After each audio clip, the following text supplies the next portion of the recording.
following program was provided by an independent producer solely responsible for its content. The opinions expressed do not necessarily represent the views of this station, its staff, board of directors, or underwriters.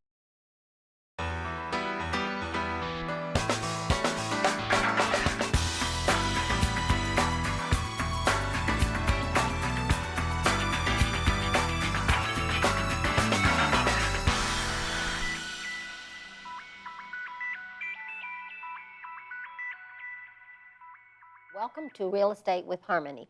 My name is Sandra Zeman. I'm the owner-broker of Harmony Real Estate. We've been doing a series of shows on real estate services and issues that are around the purchase and sale of a home. Today our special guest is Robert Corsetti from Aspen Environmental Group. He's going to be sharing with us some of the environmental concerns and some of the services that his company offers. Welcome, Robert. We're glad to have you and looking forward to this exchange of information. Thanks for having me, Sandra. Oh, we're glad. Can you just give me a quick overview of the services that your company offers? Well, we provide services that have to do with indoor air quality. We specialize in mold remediation, HVAC duct cleaning, and really anything to do with improving the air quality inside somebody's house or commercial building. We're really, when you get down to it, specialized cleaners. And due to the products we have to use and due to what we're trying to clean, there's some special techniques that are involved. How much does, when you're saying that, I think of my home. I have an older home. It's at least 100 years old. And I think of the air quality. How much does it cost? Ours is quite large because it's 3 families, so we have probably 4,000 or 5,000 square feet, at least 4,000. How much would it cost to, I'm thinking that's probably something I should do. Well, you'd be surprised. Most people will buy a house, and you've probably sold many houses that have HVAC systems in them, whether they're air conditioning or heating or a combination thereof. And those systems haven't been cleaned in years. And when you think about it, you're moving into a house, people have had pets, yes, different living conditions, and all that, even though there's filters, which we look inside some of these units and nobody's changed them for a long time. Years. Years. But even though there's filters in there, on average, we're removing about 40 pounds of debris out of somebody's heating ducts. It's amazing, isn't it? Yeah, it's kind of gross. So in my house, it'd probably be 100 because it's 3 families. Well, yeah, So and pets add a lot to it. Obviously, hair and things, dander. I can't tell you how many people come in to buy a house and have allergies to pets and will specifically say, do not show me anything where there's a pet. Now, obviously, if the pet was there 10 years ago and it's not there now, the damage is still there, no? Or is it? Well, it is. Most ductwork is metal, and so it can be cleaned pretty easily. The lateral lines, the lines that go to specific rooms, sometimes those are plastic or made out of what we call flex tubing, and it's better to replace those. But for the most part, we can clean them right down to the metal. So, and really, if you do it every 3 to 5 years. So how do you price something like that? Is it by square foot? Well, yeah, up to 2,500 square feet. To do a complete house, one system, it's about $595. Now, if you're going with 2 systems, it's a little bit more. It's not quite double, but it's more. My daughter lives in the 3 family with me, so I dare not do mine and not hers. Yeah, well, I'd hear from her. Is there one system in the whole house? No, they actually have 3 separate systems. Yeah, so you'd be paying a little bit more. I'd be thinking somewhere around $1,200, $1,300. Yeah. That's well, 6 times 3 is 18, so you're still getting a bargain. You are. Right, you are. So that's a good thing. Yeah. And the mold well, do you have if you would prefer to go with, I think you have overviews, is that correct, Bob? We do. I had a small presentation that we usually do for realtors, but I'm going to speak mostly about mold and what it is. Because it's the new buzz. That's really interesting because I, from my limited knowledge, and hopefully you have much greater command of it than I do, but I understand that there's some mold that's you cannot remediate. Is that black mold? Well, there's really two distinct types of mold. They call one non-toxic and one toxic. And the non-toxic is kind of a misnomer. It's not a real good label because with non-toxic molds, 1 in 5 people can be allergic to it. No. With toxic molds, everybody has an issue. And so you can have what we call a non-toxic mold, and let's just pick one, cladosporium, and you might not have any reaction. But your dog might have a reaction, or your daughter might have a reaction. And so you just don't know. So all mold growing inside somebody's house when you can see it is an issue, and it needs to be cleaned. I've seen some of it that was, to look at it, it was almost nauseating, I want to say. But that's when it, is the color an indicator? Because again, they say black mold as though it's much worse than the other. Not always. And the black mold you refer to, Stachybotrys shatorum, that's the one that affects everyone. If you have been exposed to it, you will feel it. I mean, I can actually walk into a room and after 30 seconds, I can feel my throat closing up when it's in an abundant amount in a room. But that's black. We all know that. We've all seen that. You can Google it if you want. But then cladosporium is black. You just put in black mold on the Google search. Yeah, black toxic mold, and it'll pop right up, and you'll be scared out of your wits. Yes. What scares me is that if people, I find with purchase and sales, people, if they are aware up front, they don't feel like they've been misled, and they make a choice. I can deal with this, or I can walk. But if it comes as a surprise, people frequently are then. Well, in the process with the real estate sale, there's really a few things you should do. And when I'm talking to realtors, I try to convey, it's almost like radon. Remember when radon gas came into the business? Absolutely. And nobody knew what to do at first, and people didn't want to buy a house with radon. And then slowly but surely they found, oh, it's easily corrected. And then they just made it part of the process. And you probably have a radon mitigation company on your speed dial now. So mold is kind of like the new radon. We're finding mold in properties, that were once bank owned or foreclosed on, because they've been neglected. The moisture's been allowed to accumulate in the property, and it starts to affect, most of the time, porous surfaces like sheetrock. And so you'll see mold growing, especially in a basement. Damp, it's New England, you'll go down, you'll see maybe 2 or 3 inches of mold right in the bottom strip, or you might see 4 feet of mold on the bottom strip. That's something that definitely has to be corrected and done right. You just can't go in, tear it all out, and think you've cleaned everything. So when you say has to be done right, the question that pops to my mind then is, if you were purchasing a home and you thought that you wanted to check to make sure there weren't any of these problems, how would you determine one company as opposed to another? In your view, how would I know which is the company that's going to do it right and the company who might, because not all, in every industry, there are those who do not do their job as well as they could. So how would you recommend to the public that they look for somebody to do that kind of correction? Well, first of all, you'd probably want to see how long the company was in business. You'd just want to do a quick due diligence, background check, and just see what their certifications are. There's several different very good professional organizations. NORMI is one, the National Organization of Remediators and Mold Inspectors, the IICRC, the Institute of Inspectors, Restoration Contractors, and Cleaners. And if you found that the company was in business, you found that they had these certifications, then you're pretty much assured that they know what the standards are and can apply those standards to the cleaning process. Mold has to be cleaned following a set of standards. And if you follow those, there's no issue. If you skip a few of them, mold can come back, it can create health issues down the road. So does it come with a warranty? For instance, if you did my home, is there some kind of guarantee that goes with that? Well, there is, and there's what we try to provide is even something better than a guarantee. We always recommend third-party testing.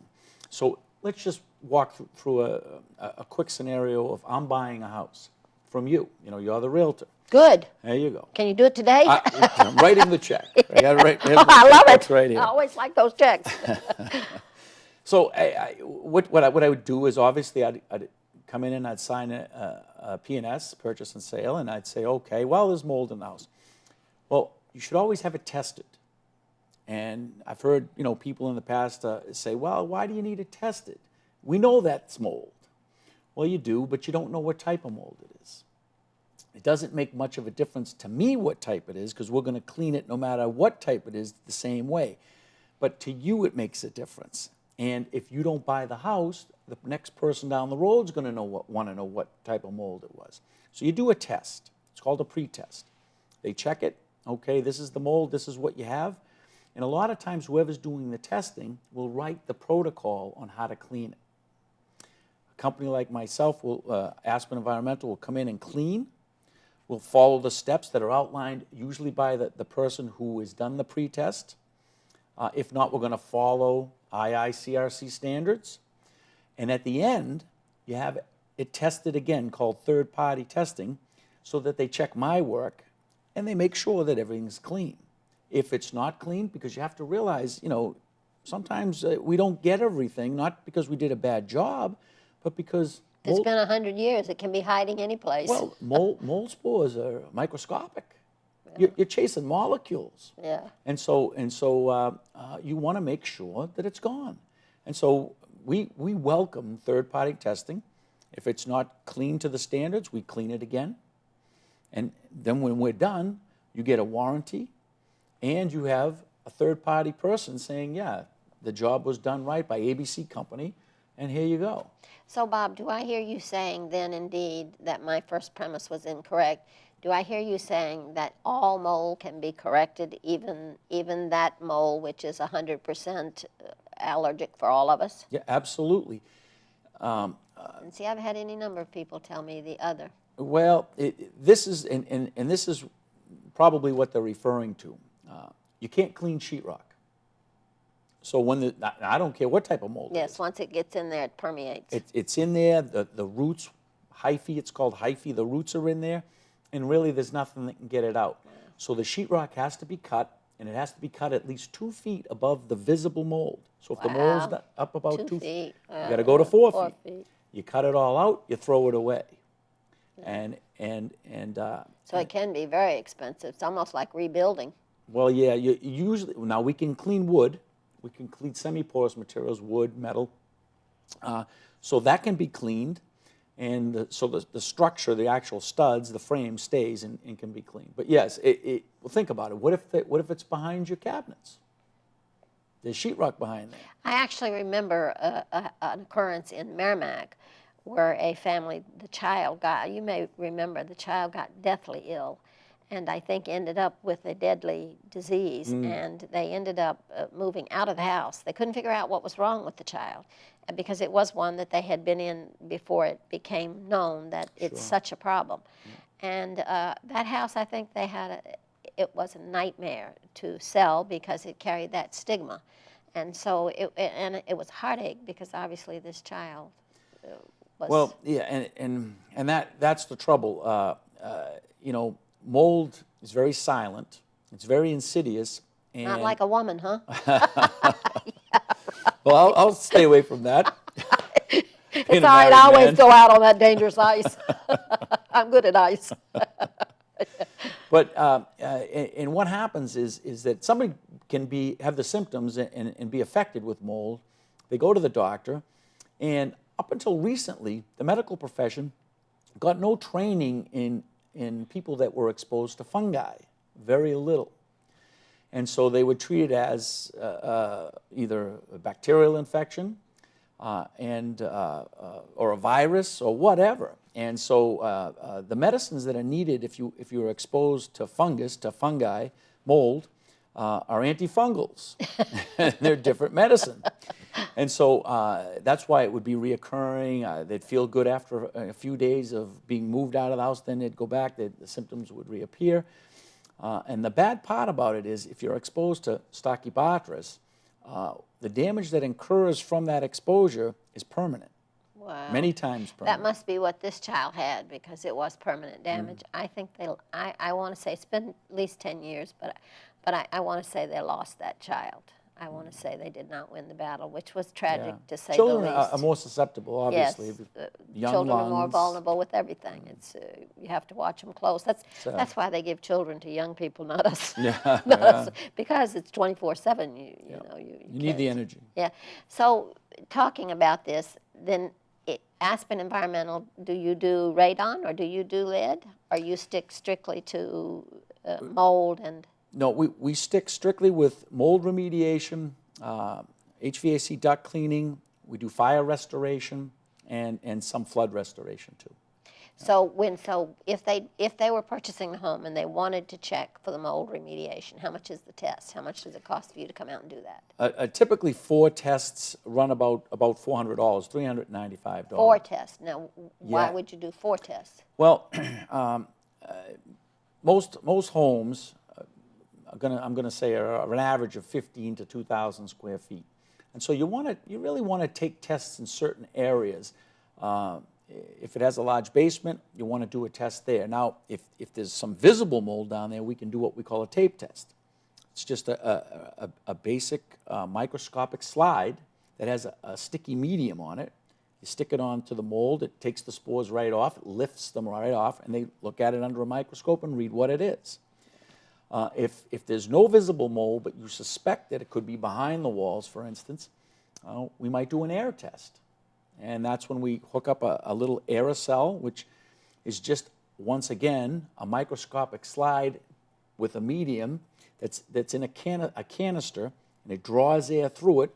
Mold spores come through it, get trapped, and they look at it under a microscope and see what it is. That's the one you see more often, I think. You see that quite a bit because it's one of these benchmarks that can give you a comparison from outside to inside air. Well, they frequently have the realtor, they leave it in the basement and they have us come back and pick it up and mail it to wherever it needs to be sent. Yeah, well, on the radon. Yes. On the radon, that happens But you all the can't time. do that with the... No, mold doesn't take long. We can draw a test in 5 minutes. Wow. Yeah, on an air test. Yeah. It's amazing, isn't Yep. it? Yeah, and then, of course, there's a bulk test where you can actually take a piece of the sheetrock and send that into the lab with the mold on there. So going back to the 4 tests, each test costs? Roughly $100. So it would be $400, and 4 is what you averagely. So then once you establish that indeed there is this mold that's detrimental to your health, what kind of, so then you probably wouldn't even, well, do you do the sheetrock as well then? Is that what you're telling me? Well, yeah, what we would do is, if we did the pre-testing on it, typically someone else would do the pre-testing on it. They'd find mold, we'd get called in to remediate it. And so we'd go to the property, either they would write protocol or we would follow a typical protocol and remove, the areas that were affected, cut the sheetrock out, clean the studs, and the process goes like this. It goes selective demolition, you have to HEPA-vac, so you HEPA-vac all the exposed areas once, you apply a biocide. Now a biocide is a chemical that kills the mold and is specially designed for mold. Some are designed with certain enzymes that actually eat the mold. Some are more caustic. We actually use a product that's called Benefect, and its base is thyme oil, like the herb thyme. It's antimicrobial, it's antifungal, antibacterial, antiviral. It's a great product. It's green as green can be. And there's no side effects to animals or humans. But there's no way then, am I discerning that there's no way to determine how much it's going to cost until you know the extent? There's not a square foot cost or anything like that? No, there isn't, because it depends on a lot of different things. Yeah. I remember I had one in Windham, and I want to say it was $1,800. So averagely, what would you say it? Well, it depends where the mold is. In a basement, it depends on how much demolition. The demolition is really Expensive. yeah, Of it course is. it is. Our technicians all work with what we call protective clothing, full face shield respirators, Tyvek suits. And somebody said to me that process is $1,000 a day. Yeah, well, it depends on how many men are there. Yes. But it can be Manpower easily seems to be, $1,000 a yeah, day. Yes, it can. manpower is the most Yeah. expensive When you're thing. talking about demolition on a finished basement, you're into the $4,000 and $5,000 range pretty quickly. Yeah. Now, if it's in an attic, it might be a little less. So, but the cause is the same, whether it's attic or basement. For instance, in the attic, you see it when there's no ventilation because the moisture gets trapped. Exactly. Oh, see how smart I am? You are.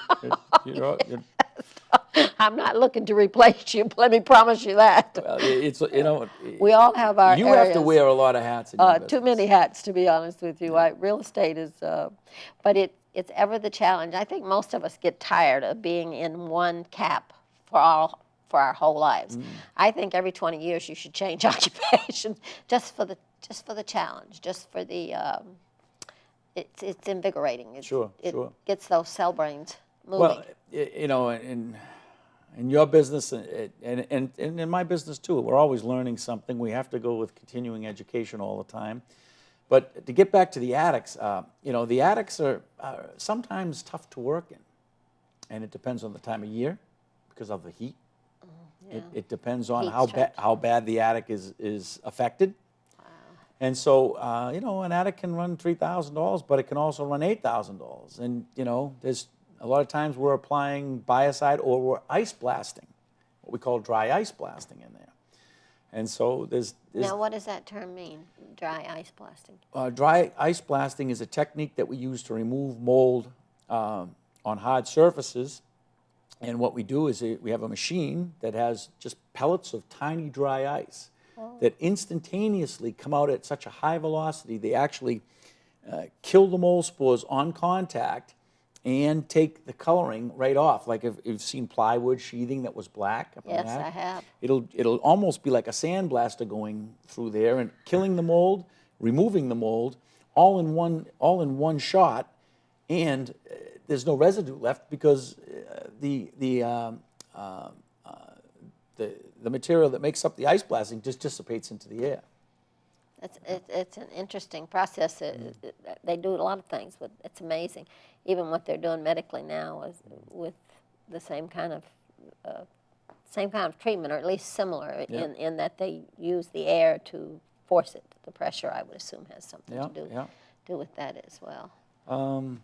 So what would you recommend to people always have it regardless, or would you say that that you can selectively use it when you suspect? For instance, usually you can smell water. If I go into a basement instinctively now, I feel like I can smell.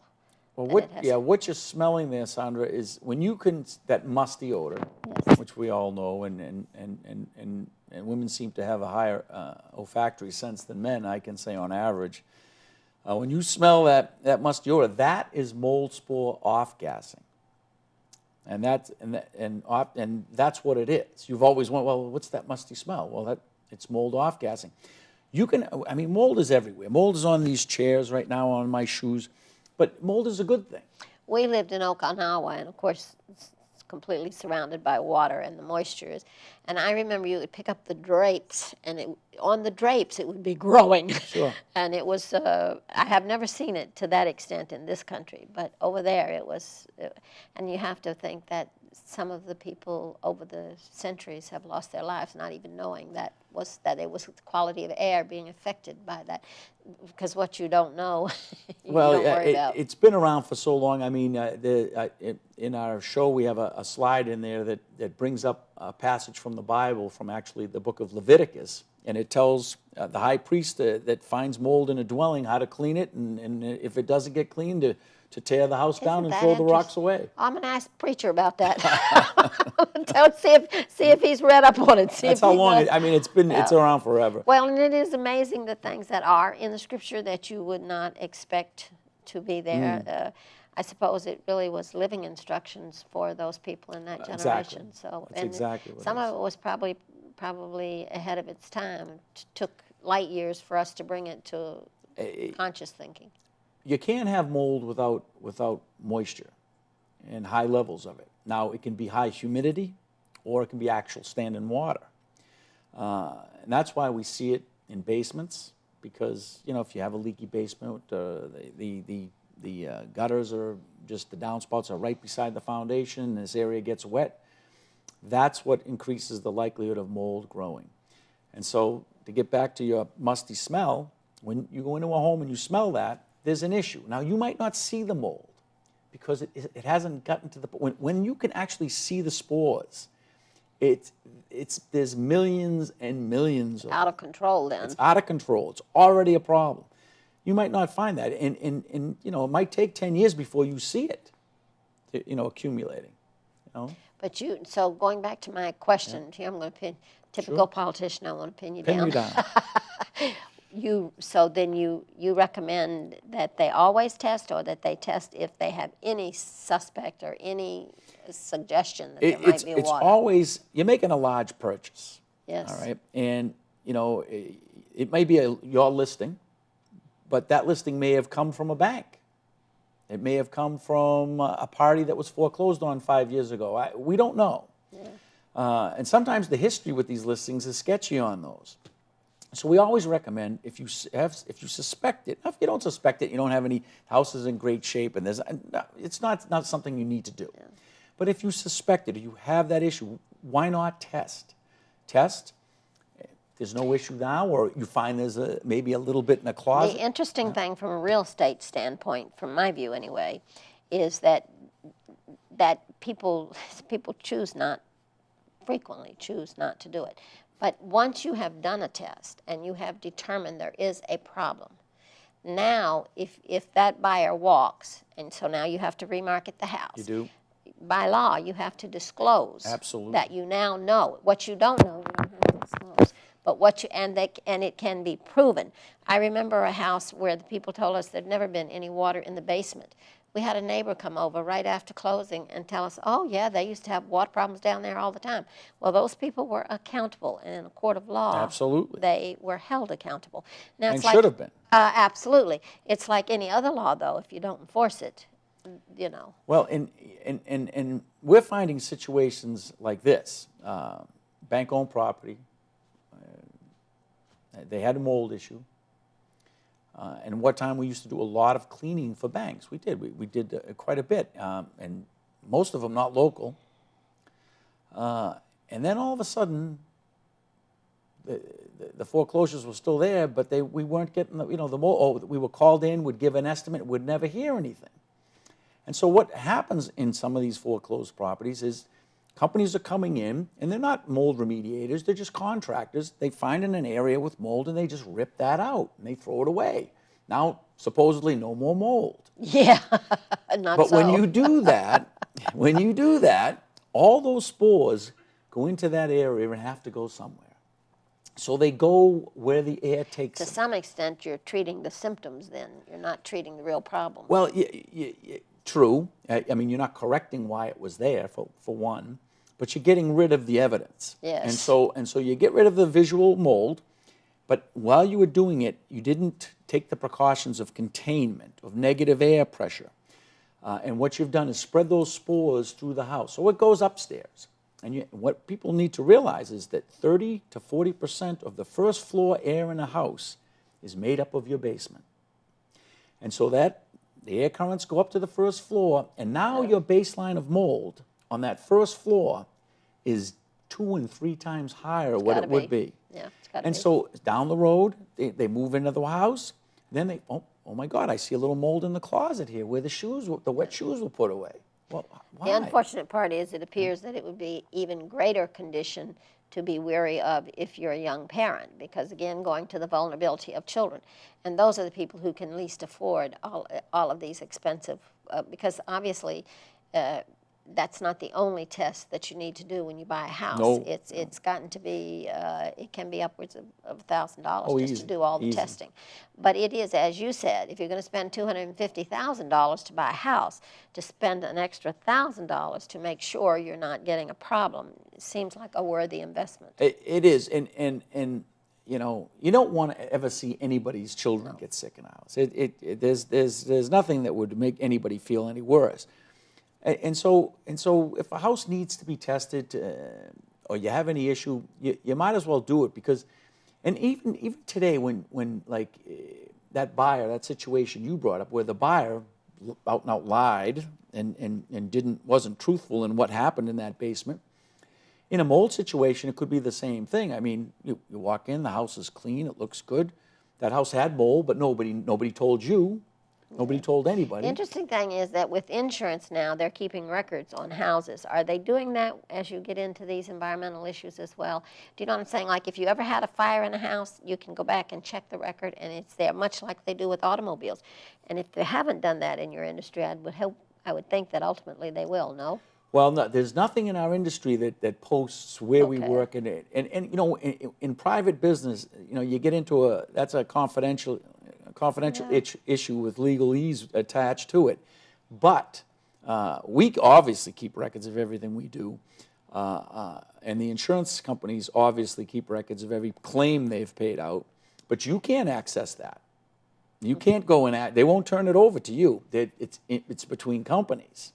Wow. Yeah, so it's one of those things where it's like medical records. But it would be interesting if Yeah. you know, it's like agency in real estate. At one time, we had that same kind of, almost everybody represented the seller, and you didn't, you know, basically everything was protecting them to some extent. And that, of course, has evolved now to where if you know something's wrong with the house and you don't disclose it, you've violated the law, so, which is a good thing. Well, it's so. even worse than that. It's actually, and I'm not an attorney, but it's a thing called negligent misrepresentation, and and that's determined by should you have known, and that's where it gets gray. That's where everything gets gray now, because you can never hide a problem. Is ignorance an excuse? It's ignorance. If they determine you should have known about it, then it is. Ignorance of the law isn't always a guarantee that you're not going to have to be penalized. So. And we have to know about too much already, I think. Oh, I feel like I do. Is there anything before we sign off that you'd like to share with the audience about these areas that you service, these things that you do?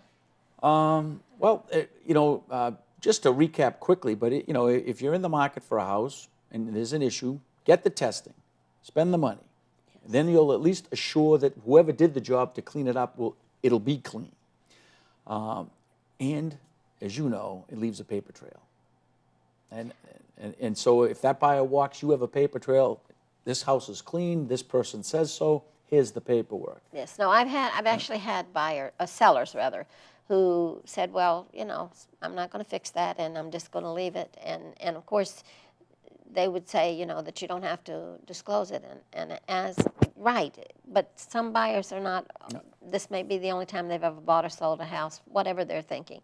And of course, Harmony's policy has always been, if we know, we have to disclose. Absolutely. The law requires us to be honest. Even if we don't represent them, we still have the professional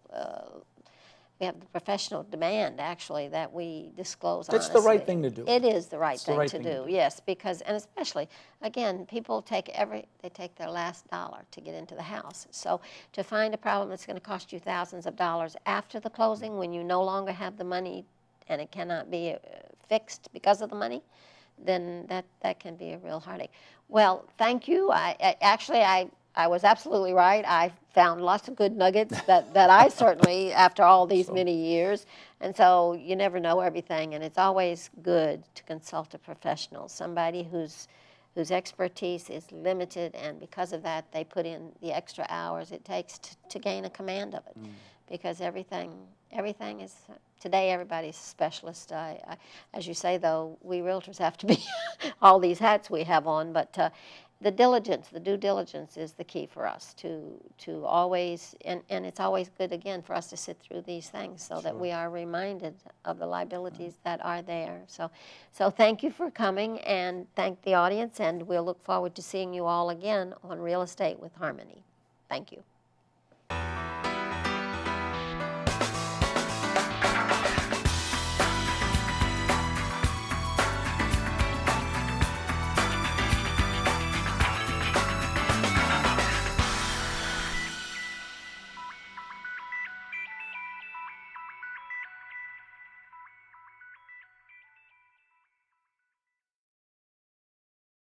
The preceding program was provided by an independent producer solely responsible for its content. The opinions expressed do not necessarily represent the views of this station, its staff, board of directors, or underwriters.